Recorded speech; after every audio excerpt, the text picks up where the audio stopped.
కారాగారం నుండి పల్నాడు జిల్లా మాచర్ల మాజీ ఎమ్మెల్యే పిన్నెల్లి రామకృష్ణారెడ్డి నేడు విడుదలయ్యారు. వివిధ కేసుల్లో రిమాండ్ ఖైదీగా ఉన్న ఆయనకు హైకోర్టు బెయిల్ మంజూరు చేస్తూ ఉత్తర్వులు జారీ చేసింది. ఈ ఉత్తర్వుల కాపీని ఈ రోజు ఉదయం ఆయన న్యాయవాదులు కేంద్ర కారాగారంలో అందజేశారు. దీంతో అధికారులు ఆయన్ను విడుదల చేశారు. జైలు నుండి విడుదలైన పిన్నెల్లి రామకృష్ణారెడ్డికి మాజీ మంత్రులు కాకాని గోవర్ధన్ రెడ్డి, అనిల్ కుమార్ యాదవ్లు స్వాగతం పలికారు. ఈరోజు ఉదయం జైలు వద్దకు పిన్నెల్లి అనుచరులు భారీ సంఖ్యలో చేరుకున్నారు. వారిని పోలీసులు జైలు ప్రాంగణం నుండి బయటకు పంపారు.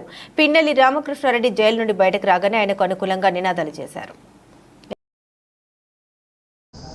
4 సార్లు వరుసగా తిరుగులేనటువంటి విజయాన్ని సాధించినటువంటి వాడు మాచర్ల నియోజకవర్గంలో.